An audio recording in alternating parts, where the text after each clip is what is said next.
listening to Covering the Field with your host, Joe Ellison.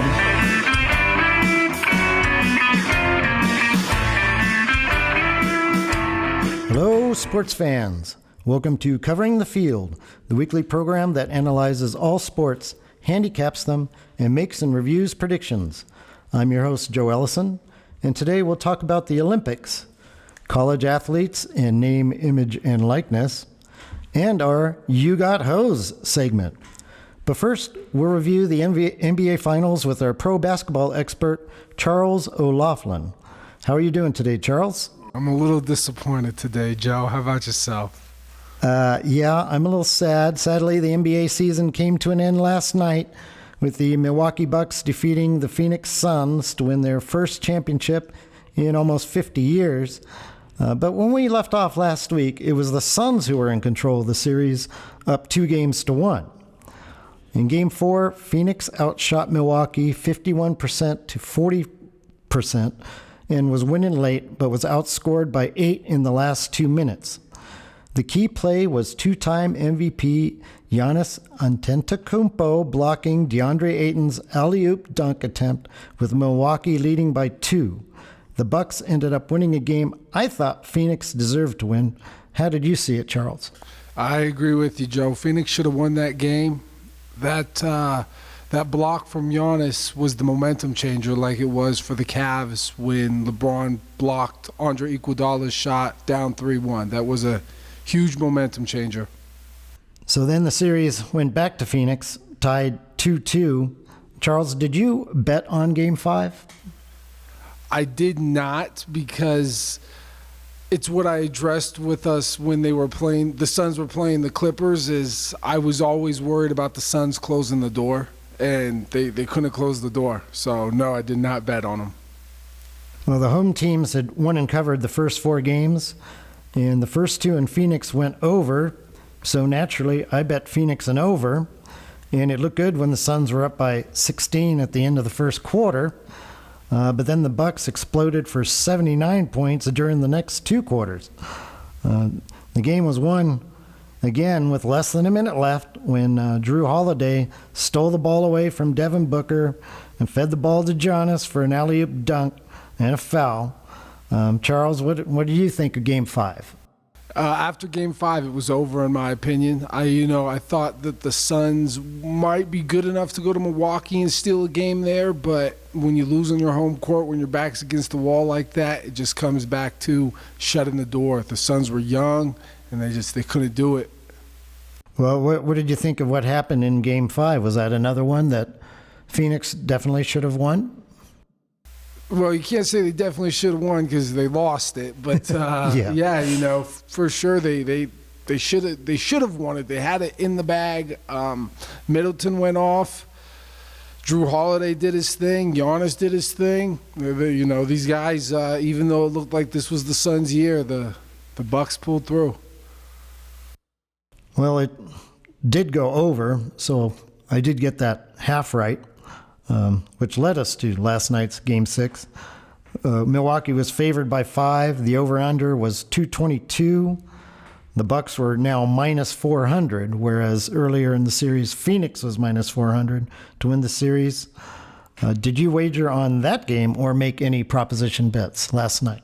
I was headed to the casino to make a bet, and I was doing some research, and I saw Scott Foster was the ref for the Game 6, and I sat to myself, and I said, no one likes to throw money away. Is this going to be Chris Paul's first time he wins with Scott Foster officiating? And I said, I don't know. So I held back.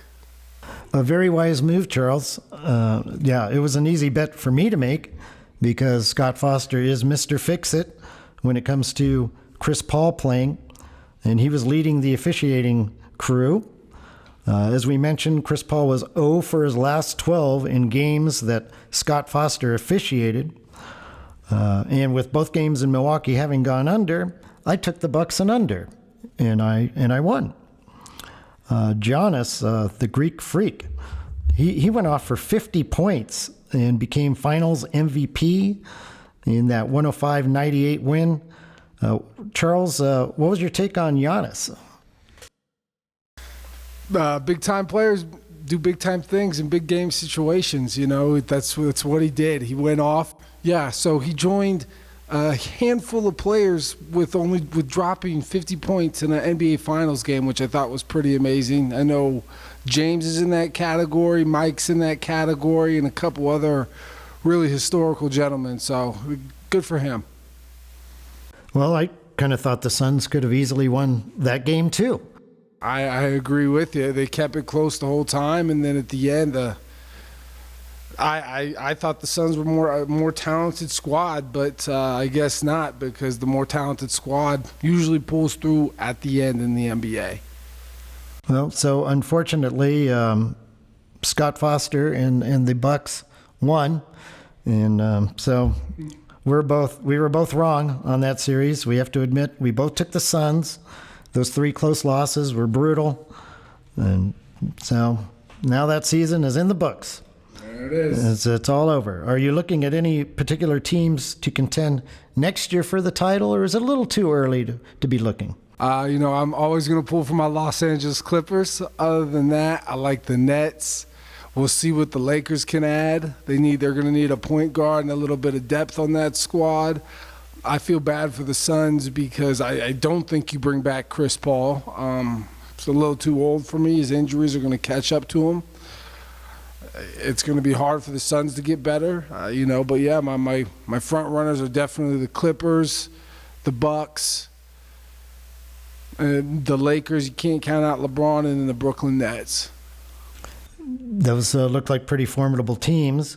Of course, I'm a Laker fan. I'm expecting the Lakers to bounce back. Obviously, they're going to have to stay healthy at the end of the season. Add a couple players would be nice, too. Who would you like to see him add?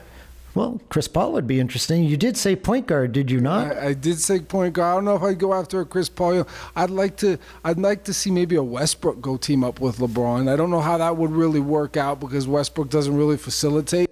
Yeah, maybe LeBron would run the point. I'd like to see maybe Dame, see if he can make his way out to L.A. We'll see. Well, I thought the Lakers on paper had a better team this year than they did last year. And last year they won the title. Would you agree with that?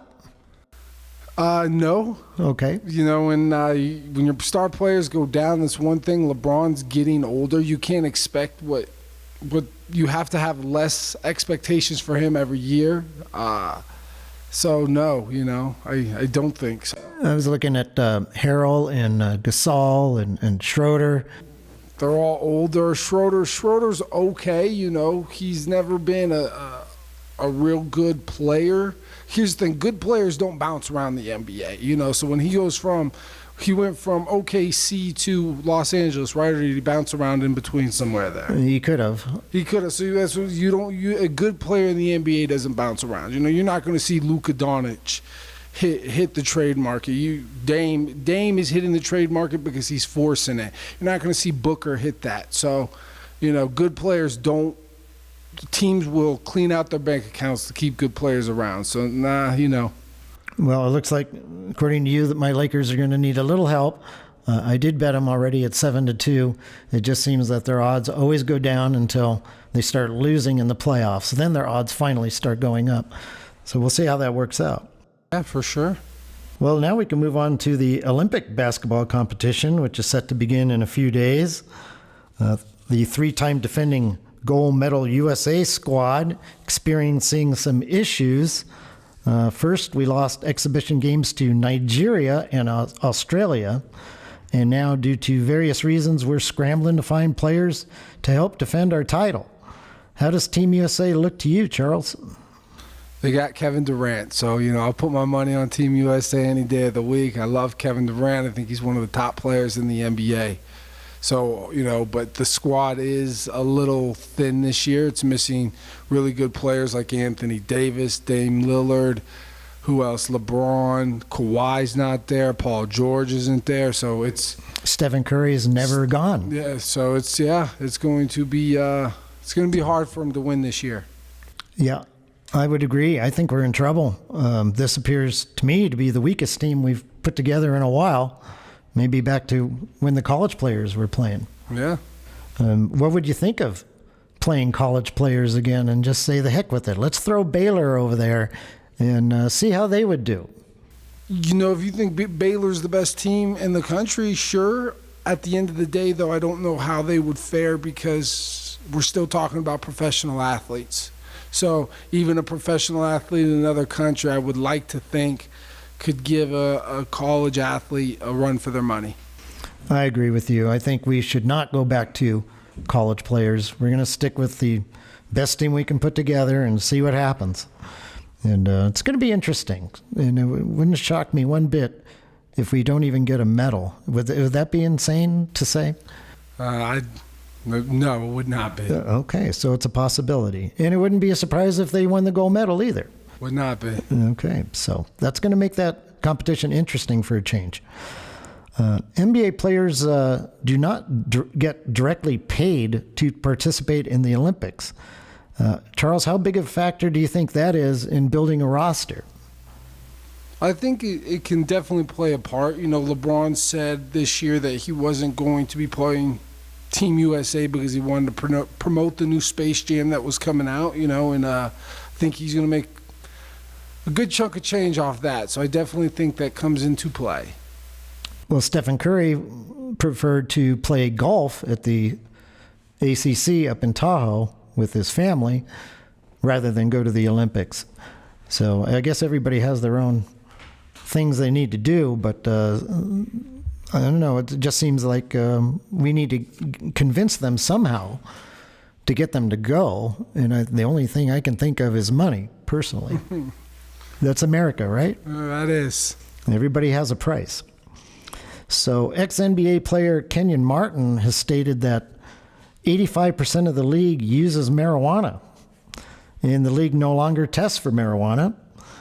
But at the Olympics, there are much stricter drug policies. Charles, do you think players, for fear of testing positive, are choosing to stay home and get high rather than represent their country? You know, I've had the honor of meeting a couple of professional athletes. I went to high school with a couple of them, so, you know, I keep in touch with them. You actually know when drug tests are coming around the corner. There's never such a thing as a surprise drug test unless, you know, you're on the list where you've been caught multiple times because you didn't pay attention to when the drug test was coming around or when you were informed. So I don't think so. You know, there is rules are rules. At the end of the day, if you're not allowed to get high because you're going to play other countries, then you're not allowed to get high because you play other countries. If your league allows it, is a little bit more lenient to it, then go ahead. I agree with you there. I'd like to see our best players play. I wouldn't, you know, that's the NBA though. We get to see our best players. In the Olympics, we don't. That is true. We just have to deal with it. Switching gears here, college media days are in full swing, and the issue of players getting paid for their name, image, and likeness has come to the forefront. Charles, what should the average college sports fan know about NIL? It's ridiculous. It should not be happening, and college athletes are going to take advantage of something that they were already taking advantage of in a way, in my opinion, and it's going to dilute the game. It's not good for the game. Well, what's happening is the schools are paying for companies to represent students. It's free for the students. They can have agents for NIL deals, but they can't make professional athletic opportunities, you know. They can't make contracts. They don't need a company in order to sell autographs or make appearances. And anytime a business wants to give them food, they can just give them all the food they want for nothing. But it can get confusing. Different states have different laws on when you can and can't wear certain shoes, use a school logo, sell branded merchandise. Students need to be super careful because if they make the wrong kind of endorsement, they will become ineligible. So do you think recruits will automatically go to schools with more marketing opportunities? Yes, and that's where we're one of the problems we're going to run into. Well, the University of Alabama sophomore quarterback Bryce Young has already made nearly $1 million in endorsements. He just started July 1st. Mm-hmm. Yeah. Never even took a snap. We don't know how the kid's going to pan out. And here's the thing that I have a problem with, Joe, and I don't mean to jump the gun on you, but when you hand an 18-year-old $1 million, their ego goes through the roof. You can't tell an 18-year-old anything. I know you wouldn't be able to tell me anything when I was 18 if you handed me $1 million. So, plus put me at a quarterback at one of the, a contender for a national champion every year. Is going to create locker room cancers. You just said that each state varies, on things. It's not going to be good. Yeah, it seems like it's going to end up being a nightmare, and some kids are going to end up ruining their careers somehow. And let me ask you this, Joe: when does the NCAA start writing? The NCAA isn't going to write the checks, but when do you start giving back Reggie Bush and Matt Leinart the things you stripped of them? When do you start giving back SC their national championship that you took away because those boys were getting paid back in the day? Does it not count now? Because, that was back then and this is now?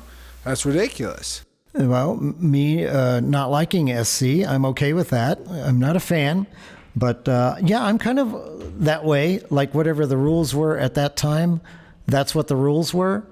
And now that the rules have changed, that's a different time now. So, they blatantly cheated, and they were getting free cars and staying in penthouse suites, and they were making a mockery of the rule at that point. It still happens every year, though. It's still going to happen. It happened last year. Well, I'm sure it's going to happen, but... if it had happened to Oklahoma or something, maybe I would wish that they had the championship back. But that's just because I like them, and I hated USC back then. I thought they were cheating, so I thought they deserved to be punished, and I was kind of happy with that. But that's a personal thing. Yeah, it's personal. That's a personal thing. Reggie Bush was one of the best college running backs I've ever seen. So if you're going to strip him of a title because he was going off of his name, image, and likeness, I think it's a little crazy. Yeah, I think one day they will reinstate him. It's going to take a little while. We're going to see how this process goes. But I think it'll happen in the future. So anyway, as far as the Alabama guy, one important thing for him, he's got Nick Saban in charge of this process, and he's making sure everyone stays eligible. So you're going to need leadership at the top, and Saban's going to make sure his quarterback is on the field. Absolutely, but that all goes back to just because you're on the field, that does not mean that your ego is out of this world. It is not going to put that fire in you to go to practice every day, to get into the playbook. That's where my issue is. As far as the NCAA is concerned, I don't think it's a coincidence that they're proposing a 12-team football playoff this year. Football makes the most money out of all college sports, and this is just another NCAA money grab. More playoff games means more money. So if football players are going to earn money and schools are going to pay for it, by golly, the players are going to have to earn some of it by playing more games. Perhaps as many as 17 games a year. It's kind of like a punishment. Do you agree with me? Not at all. You want to get paid, welcome to getting paid. That's the thing. These NBA players make... what is it? They go 50-50 on their collective bargaining agreement. So the NBA players make a couple $1 billion for the players every year. What does the NCAA expect? You can't just expect to get paid and not have more games. Well, it's going to be a 17-game schedule, just like the NFL, which is ridiculous. And then it's going. And also, in my opinion, it just shows you how soft sports are getting. Because I remember, one of the awesome things about college football is you wanted to go to a national championship, you had to be the best team in the country or one of the best teams to get a bid, period. Well, we'll see how that goes. There will be some teams that don't deserve to be there. But absolutely, 12 teams? Yeah. Can you tell me who was number 12 last year, Joe? Not even close. I'm going to look it up really quickly, and I'm going to ask you, I want to know, do you think they should be in the playoffs? Hold on one sec. Yeah, okay. Well, I did propose a 8-team playoff, which I thought the 5 major conferences, they automatically get a team in, the conference champion. Notre Dame, certainly, if they're really good, they deserve mention. Okay, so Alabama was number 1. Indiana was number 12. You think Indiana would be able to give Alabama a game? No. We could probably start Alabama's second stringers. Yeah. Indiana would be playing the number 5 seed first. Let's say Texas A&M. I think it was number 5 last year. Could Indiana have beaten Texas A&M? Maybe on a really good day. And then they could have played Alabama and lost. It gives them a chance to at least get in. And that's another thing is the teams that games. You want to get in, win games. Well, if you go undefeated and you're in a smaller conference like Nevada's conference, Mountain West, you certainly deserve a chance. No, because you're not playing the SEC. You're not playing guys that are going to the NFL. But undefeated is still undefeated to me. You deserve a chance to at least lose to Alabama. That's cute. You don't like that. Okay. And then that would leave anywhere from 1 to 3 at-large teams. 5 major conferences. Depending on the year, it could be 1, it could be 3. There's 5 major conferences, right? So we have 5 major conferences. Then we give out 3 bids, 2 bids, 1 bid to an undefeated team. And only if they're undefeated from a smaller conference. Okay, so then why do you need 12 teams? You don't need 12 teams. I like 8. I would love to see 8. I'd love to see a compromise. We'll see how that goes. But why isn't 4 good enough? I don't like the fact that the Big 12 champion, like Oklahoma, didn't get in to the tournament last year. The Pac-12 never seems to get into it. Pac-12 is garbage. Well, you're still a conference champion. I mean, maybe you're so good that you beat each other up. There's a possibility that could happen some years. Don't buy it, sir. Well, thank you, Charles, for sharing your insights on that. I appreciate your help there. And we're going to have you later on in the You Got Hosed segment. Now we turn our attention to the Summer Olympics, which have begun in Tokyo, Japan, after a 1-year delay due to COVID. 80,000 athletes, officials, media, and others have arrived for what is now basically a made-for-TV event. No foreign fans are allowed. No locals are allowed to attend events in Tokyo area venues. Athletes and those accompanying them must stay in bubbles and face the threat of deportation. The Japanese government is attempting to track all visitor and locals' movements, and if you want to drink alcohol, you're being told to drink alone in your room. Talking about the Olympics with me today will be Sean Gates. How are you doing today, Sean? Oh, I'm excited to be here, Joe. Thank you. Sean, what do you think about having the Olympics in a place where COVID cases are surging? Well, I think that you have to have the Olympics where you plan on having the Olympics.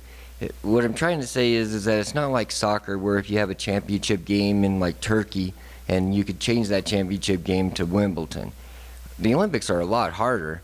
The only place I could really think of that you could get away with changing the site of the Olympics would be LA. But even then, you can't do it within a few 4, 5, 6 months. I just don't see it. So I do think that they have to at least try to get it in for everybody, for the athletes, for the nations. I think they have to at least try. Well, California is having their own issues right now with COVID, of course. But I agree with you. They've already delayed it 1 year. Many of these athletes are training basically 4 years, this time 5 years, for their one chance to compete and possibly win a medal. No one's forcing these athletes to go to Japan. As for the citizens of Tokyo, it's very unfortunate, but the games must go on. Easy for me to say, right?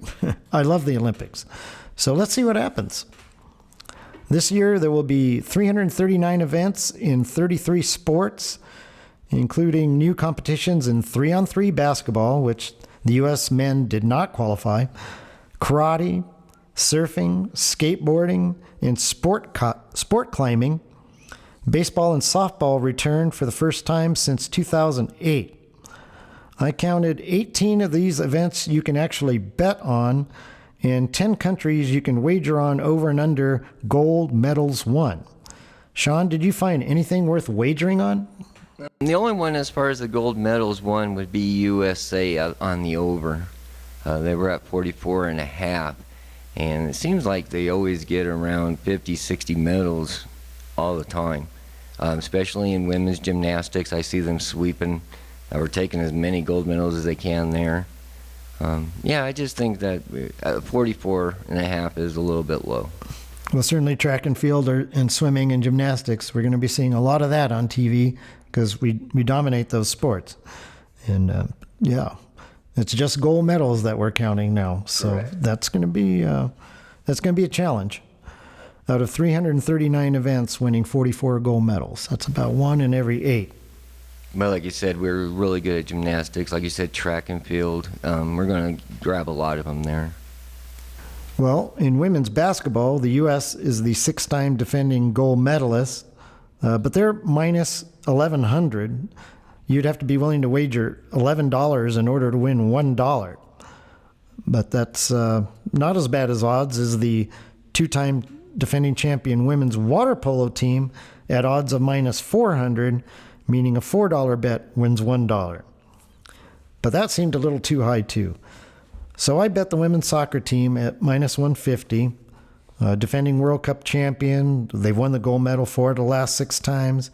Unfortunately, they just lost 3-0 in group play to Sweden Tuesday, breaking their 44-match unbeaten streak. But there's time for them to regroup because this is just group play. Also, there surely will be spreads to bet on in basketball and other sports.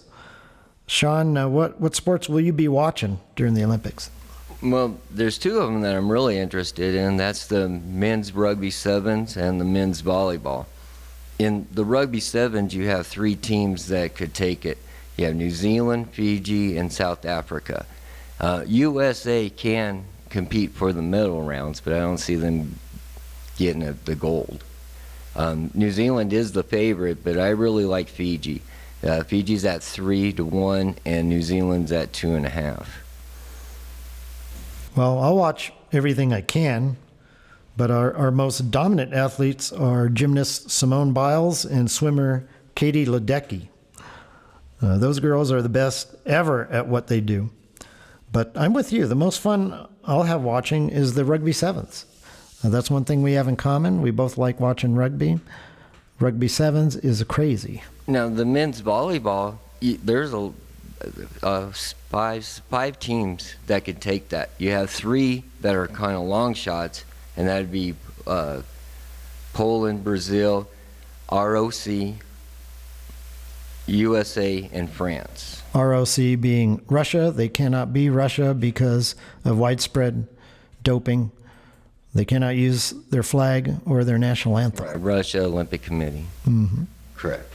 Now, the 2 favorites out of that pool would be Poland at a plus 225 and Brazil at a plus 350.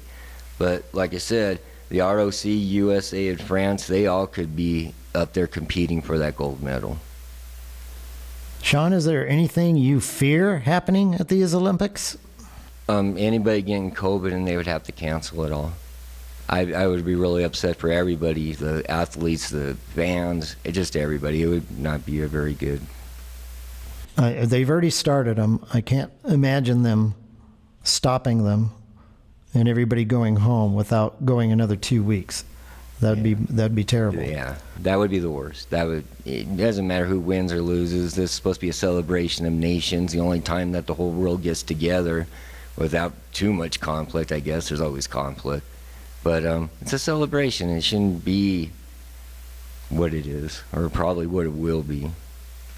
Considering what COVID is, we're going to have these problems. It's going to happen. So I'm expecting that. The scariest part for me is going to be how our athletes are going to behave on the international stage. I just fear too many of them are going to protest. Luckily, supposedly, they won't be allowed to protest on the medal stand. These athletes, they preach unity, but protesting during the national anthem has proven to divide the country, not unite it. if they're going to protest, I just prefer that they do it some other way. I agree. I think it's going to cause some problems. The national stage is not the place to be protesting. If we're in our own country, that's one thing. Yes, but once the whole world is watching us. I agree with you, Joe, 100%. Yeah, thank you. So now reviewing our previous picks in golf's British Open, my pick of Jordan Spieth at 18-1 came close as he finished second, and Sean and I's pick of Brooks Koepka at 14-1 finished fourth. Close but no cigar as Colin Morikawa won at odds of 30-1. The most ridiculous part of the tournament was Bryson DeChambeau complaining that his special company-made driver sucks after shooting a one-over in the first round. A good craftsman never blames his tools, Bryson. You once again prove that as smart as you are, you're still the biggest idiot in golf. In the Tour de France, our nine-star pick of Slovenian Tadej Pogačar won at plus 150. He's won 2 years in a row, and at 22 years old, future looks very bright for him. And finally, it's time for the moments we've all been waiting for, the stories that make our flesh crawl about bets that look like winners, but in the end, something went totally horribly wrong, and they ended up losers. It's the segment we affectionately call You Got Hosed. You got hosed. Charles, you're first up. You've got a good you got hosed, or should I say a really bad you got hosed moment? Yeah, Joe, I'm gonna go with my future bet on the Suns. When they were 40-1, I put $20 on them. I was like, okay. I didn't really expect them being a Clippers fan. Knowing how good the Lakers were, the Nuggets were. I put $20 on them. I was like, we'll see. And then as they got a little better, they got down to 21. I was like, okay. Threw another 50 on them. And they got down to 12-1 when they beat the Lakers. I said, man, I really like this squad because I think the Lakers are weak. I saw them going to the Nuggets. So I said, you know what, we'll throw another 50 on them at 12-1. Got them at 5.5-1 when they were playing the Nuggets. Yeah, 5.5-1 when they were playing the Nuggets. Threw another 50 on them there. And then, I held back when they were playing my Clips because, you don't want to bet against your squad. And they beat the Clippers, crazy. And then I got them at minus 175, threw 100 on them there. So, I lost a couple hundred, almost $300, and I would have won probably, close to over $1,000. So it definitely was a bummer missing out on the unfortunate events that happened in the NBA Finals. Well, yeah, that's a horrible story. You definitely got hosed by the Suns and more than likely Scott Foster. Yeah, right. And you see, he was a part of 2 of those games. And I appreciate you sharing that moment with us. So now, Sean, it's your turn for the You Got Hosed segment. I know you don't wager, but you do work in a sports book. Maybe something happened recently or another time to someone else where they got hosed. My host story is when the Mets were playing in Pittsburgh on Thursday the 17th. Anybody who had the Mets, it was the top of the 8th, and the Mets, Comforto, hit a double to make the score 6-0 for the Mets. The Mets at the time had a 99% chance of winning the game. And in the bottom of the 8th, Pittsburgh got 5 runs to make it 6-5 going into the 9th.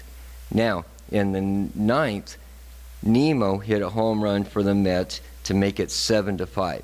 And at this time, New York had a 92% chance of winning the game. They went from a 99% chance in the 8th to a 92% chance in the 9th. Now, in the bottom of the 9th, the Pirates' Stallings comes up with the bases loaded and 2 outs and hits a walk-off grand slam to make it 9-7. So whoever had the Mets, they got hosed. That seems to happen a lot in baseball. Sure does. Yeah, I had the Cardinals yesterday, and they were leading by 5 runs in the 9th inning and lost to the Cubs. But that's not my You Got Hosed segment part. I go back to the British Open and my pick of Jordan Spieth because I sat there and watched it all. I certainly would have never picked Morikawa. It was Morikawa's first British Open. First time he ever played links golf was the week prior in the Scottish Open, and there he finished in a tie for 71st. Boy, at times he was so lucky, even blessed, you might say. It seemed like whenever he hit it in the rough, the ball would sit up nicely, and he'd end up with a par. Whenever Spieth hit it in the rough, he got hosed with a lie and ended up with a bogey. It was infuriating. And Spieth did miss a couple putts on 17 and 18 Saturday. I felt Spieth really deserved to win it, and I think we both got hosed. Oh, I was rooting for Spieth as well. I thought Koepka was out. I was really shocked that he even got fourth, but yeah, I was rooting for Spieth coming down that. Well, 18-1, I was certainly really rooting for him. Yeah. That would have been nice. But now we ask our producer to make a decision. We have the Spieth, the Mets situation, and the Suns with Charles. Tough call this week. And our producer is ready with his selection. Thanks, Joe. Well, I think all you guys got hosed, but this week I got to go with the winner is Charles, losing $270 total after making 5 bets. And the Suns being up 2-0, I'm sure he was happy. He thought, oh, it's in the bag. And then the Suns lost 4 in a row. Charles, I think you got hosed this week more than anybody, especially losing all that money over the year. So that's it, Joe. Back to you. So that's it for this week. I'd like to thank my guests, Charles O'Loughlin and Sean Gates, and our producer, our engineer, our editor, and everyone for listening. Hopefully you all enjoyed the show. We'd like to remind our listeners to email us at coveringthefield@gmail.com. Give us your feedback, your You Got Hose moments, any other comments, and you'll hear us again next time on another episode of Covering the Field. You've been listening to Covering the Field, a CM World Services and Lesage production.